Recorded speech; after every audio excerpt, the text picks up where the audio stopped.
Salut, c'est John, on se retrouve aujourd'hui pour une présentation test aujourd'hui avec un produit de chez SViz. Donc c'est pas le premier pour lequel on fait une review. Ici c'est le caméra de surveillance, la C6W, pardon, donc Smart Home Camera. Donc on voit la boîte ici, un produit qui fait 99 € sur Amazon et on te mettra comme d'habitude les liens dans la description de la vidéo. Si tu as aimé la vidéo aussi, tu nous mettras le petit pouce bleu qui va bien, tu t'abonneras si ce n'est pas déjà fait et tu cliqueras sur la cloche de notif pour être averti de nos futures vidéos. Tu pourras aussi télécharger l'appli Discord, tu nous y retrouves sur divers salons de discussion, donc viens nous y rejoindre, il n'y a pas de souci. Donc ici, caméra SViz C6W, 4 mégapixels, ici SViz Apps, donc tu peux, là c'est compatible avec l'Apple Store et le Google Play. Ici tu revois ici la caméra avec le Wide Dynamic Range, l'Auto Zoom Tracking, donc quand il va détecter un mouvement, il va zoomer automatiquement et il va le suivre. 4 mégapixels. Ici, donc derrière aussi, tu as d'autres détails. Ici aussi, tu retrouveras les différentes caractéristiques que je vais t'énoncer juste après. Donc voilà, belle petite boîte. À l'intérieur, tu retrouveras le bloc alimentation ici en micro USB, tout simplement. Mais tu as un câble vraiment très long. Tu vois, il est enroulé ici, mais il est vraiment super long. Voilà, avec de l'USB de ce côté-là. Donc ça c'est fourni, il n'y a pas de souci. Tu retrouveras de quoi aussi faire de la fixation murale avec la petite matrice pour faire tes 3 petits trous. Ok, avec les 3 petites chevilles et les vis. Tu retrouveras ici des petits manuels et le guide d'installation rapide. Pareil, qui va te dire comment appairer la caméra avec l'application, etc. Donc ça c'est plutôt sympa en multilangue. Donc sur ça il n'y a aucun souci. Hop, on va se pousser tout ça. Et ici tu retrouveras donc ta caméra. Caméra IP, alors qui change un petit peu des designs des autres caméras. C'est vrai que j'ai pu tester les Hailu, tout ça, les Amu, la Xiaomi, etc. Là, c'est en forme de dôme, une petite boule comme ça, plutôt sympa. Donc c'est vrai que ça fait moins penser à une caméra, peut-être, ça fait un peu plus discret, ça ferait peut-être une petite enceinte. Voilà, ici derrière, tu auras la partie haut-parleur micro. Derrière, tu auras tout ce qui est connectique. Donc tu auras le port de chargement, micro USB, tu auras un câble Ethernet et tu auras l'emplacement pour la carte SD que j'ai insérée donc ici dedans. Sur le bas, tu as la partie QR code et la partie où tu vas venir mettre ici ta base en étoile. Tu vas venir clipser ici pour la fixer tout simplement au mur. Tu auras un bouton ici sur le côté Reset. Ici, très certainement un petit micro. La marque SViz. Ici, on y voit le logo. La caméra, elle est cachée. Voilà, là, elle est en mode intimité. Donc voilà, après, bon, c'est du plastique, rotative, etc. Donc plutôt sympa. Des petits tampons ici caoutchouc. Là. Donc après, on va se la brancher, on va se lancer l'application. Mais je vais te dire avant les lignes des caractéristiques de celle-ci. Donc 99 €. Alors là, c'est un budget. C'est vrai, pour une caméra IP, on n'est pas sur une caméra à 20, 30 €. Là, c'est carrément 100 € pour une caméra IP. Donc elle aura un positionnement, elle pourra faire du 360 degrés carrément. Ça, c'est plutôt pas mal. Un zoom x4 numérique, donc 4 mégapixels avec la Wi-Fi, on a vu, ou derrière la sortie Ethernet. Elle pourra faire l'enregistrement 2K, une vision nocturne jusqu'à 10 mètres, un audio bidirectionnel, un suivi de mouvement intelligent avec un zoom intelligent, un mode intimité. Donc quand tu vas cliquer dessus, quand tu es chez toi, tu n'as pas besoin de la caméra, hop, tu vas la cacher ici. Tu auras juste le petit logo SViz ici qui apparaîtra. Voilà, c'est tout. Hop.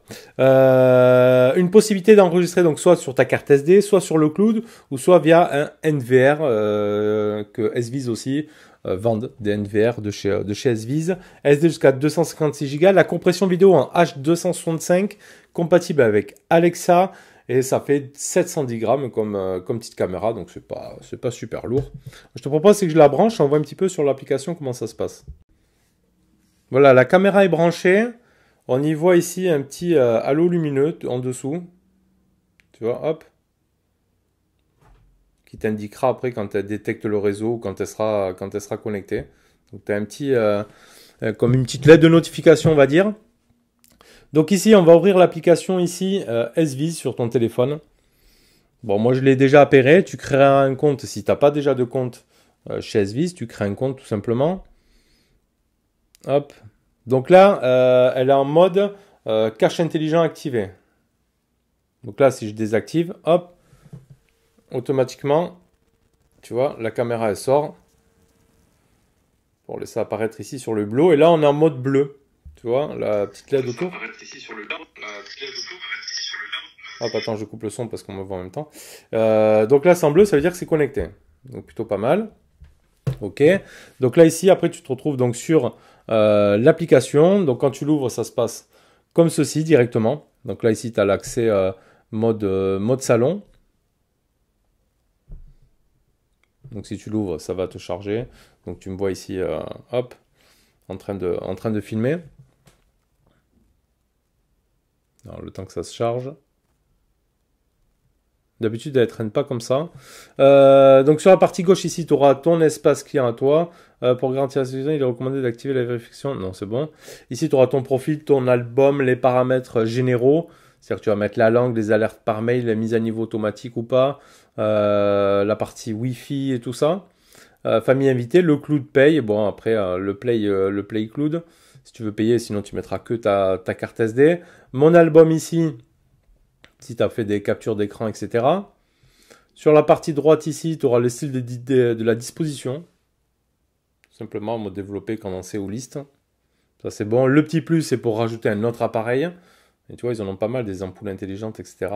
Ils ont pas mal de produits. Ici, tu as appareil. Ici, tu auras la bibliothèque.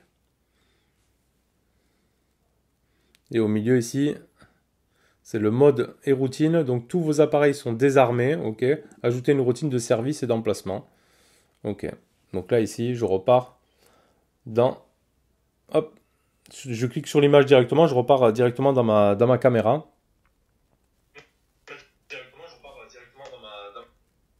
Bon, c'est un peu en décalé, c'est bizarre. Hop. Je coupe le son. Donc ici, tu auras le mode ici lecture. Tu vois, ça te voit tous les enregistrements. Ça t'enregistre tout ce que tu as fait sur ta carte SD. Le mode instantané, donc tu prendras une photo ici en instantané directement. Le mode sauvegarde, la définition, donc tu auras du Full HD, Ultra HD ou Standard. Tu choisiras la définition que tu veux.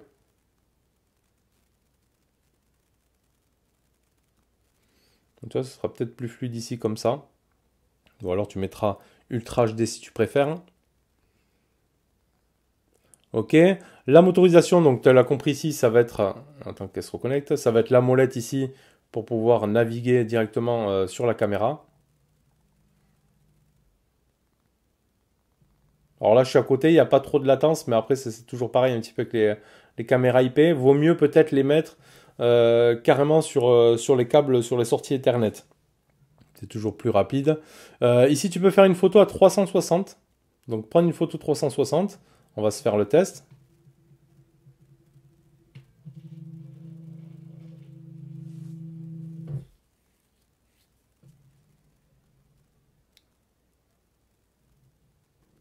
Voilà, il part scanner.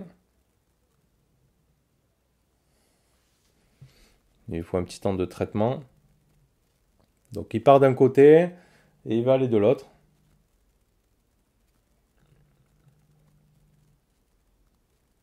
Donc, c'est pas super rapide comme tu peux le voir en direct. Mais après, tu peux faire voilà, une petite photo 360 si tu veux. On va voir tout le bazar sur mon bureau. Ça, on va voir un petit peu ce que ça a donné. Alors, 80%, tu vois. Voilà, là, il a fini normalement. Il revient gentiment à sa place. 85%. C'est pas rapide, hein, tu vois. Pourtant, je suis en Wi-Fi. J'ai tout qui va bien, le réseau. C'est pas super rapide. Ok.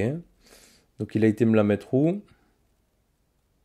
Le réseau est instable. Ah, nouvelle connexion. Ok. Donc on va sortir de là, on va aller là peut-être dans mon album.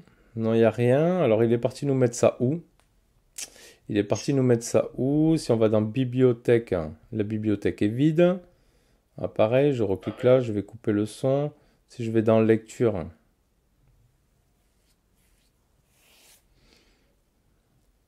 on va trouver maintenant où est-ce il a été nous mettre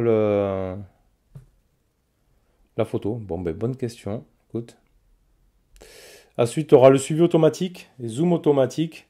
Lorsqu'un appareil, une personne apparaît, le zoom avant et la mise au point sont automatiquement effectués en Full HD. Donc, vue fixe ou vue flexible, tu pourras choisir. Définition, la vue et le mode privé, ça va être ici pour cacher la caméra. Comme tu peux le voir ici, elle se met en mode privé. Et tu désactives ici. Hop, traitement en cours. Ensuite, ici, tu auras une partie en haut, paramètres. Ici, en haut à droite, paramètres. Donc, tu auras la possibilité d'activer l'audio ou pas. Le voyant d'état, si tu veux que l'anneau ici lumineux s'allume ou pas. Tu peux le désactiver. L'heure du jour activée ou alors toujours activée. L'ampère aussi. Notification d'alarme. Le fuseau horaire. L'heure, le format. La Wi-Fi. Le stockage dans le cloud ou pas. L'état du stockage, ça ce sera ta carte SD. Tu peux la formater aussi directement depuis l'application. Le chiffrement de l'image, le changement de mot de passe, retourner l'image. Ça, c'est quand tu vas mettre ta caméra à l'envers, il va falloir que tu retournes carrément l'image. Paramètres d'image avancés ici. Donc, tu auras un mode aussi contre-jour. Tu auras un mode original, logiciel ou vif. Voilà, tu vas pouvoir modifier ça. Les paramètres d'image avancés à la vue, notification hors ligne, guide d'utilisation à propos, redémarrer la lecture ou supprimer le périphérique. Après, j'avoue qu'il y a des latences. Là, je comprends pas. Pourtant, je suis bien Wi-Fi, c'est sur le même réseau. Mais j'y trouve quand même des latences ici. Surtout, on a fait notre 360, je sais pas où elle est. Alors après, sur l'application, bien entendu, tu auras le mode aussi paysage. Là, on me voit bien. Tu vas pouvoir faire du zoom. Ici, tu peux y voir les deux téléphones. Donc, tu peux couper le son ou l'activer. Voilà. Si j'appuie sur micro... Allô? Tu vois, tu l'entends là, mais là, ça va faire un vilain écho, forcément, vu qu'on est tout juste à côté. Tu auras le bouton ici, sur le côté pour prendre une photo ou la vidéo. Pareil, ici, tu retrouveras le mode Full HD ou Ultra HD directement. Partager, ici, connexion. Tu auras les logos SViz où tu les enlèveras ou pas. Attends, on va se remettre ici en plein écran. Après, ici, tu auras... Ah ben il est parti. Normalement, tu as le petit carré comme il s'est mis là. Je l'ai eu aussi une fois. Et après, il s'était barré. Ah mais là, il est parti en bas. En fait, si tu appuies là...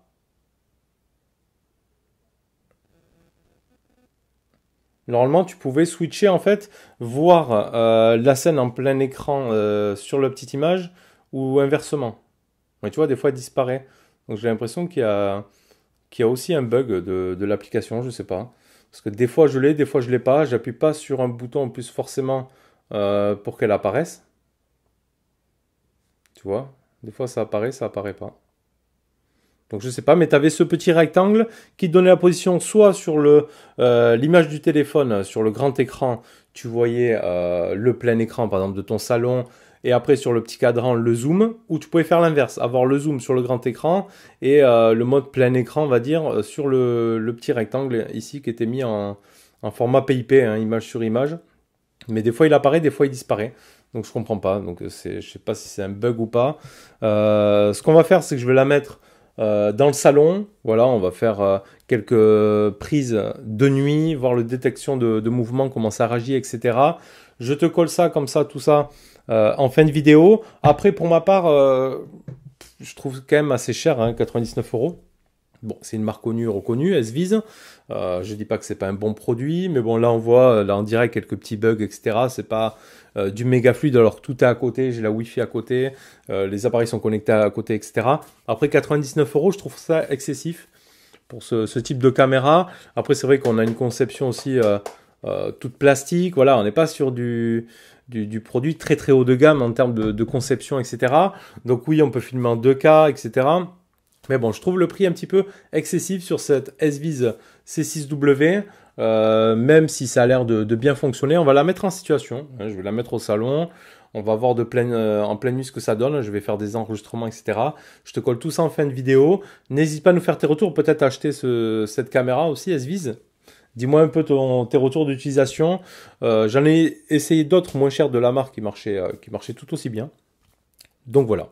Je trouve juste le prix un petit peu cher, 100 € pour une petite caméra comme ça, IP. Donc voilà, allez, n'hésite pas à nous dire ce que tu en penses dans les commentaires. Mets un petit pouce bleu si la vidéo quand même t'a plu. Abonne-toi si ce n'est pas déjà fait et clique sur la cloche de notif pour être averti des futures vidéos. Je te remercie de m'avoir suivi. Je te dis à bientôt. Allez, tchuss.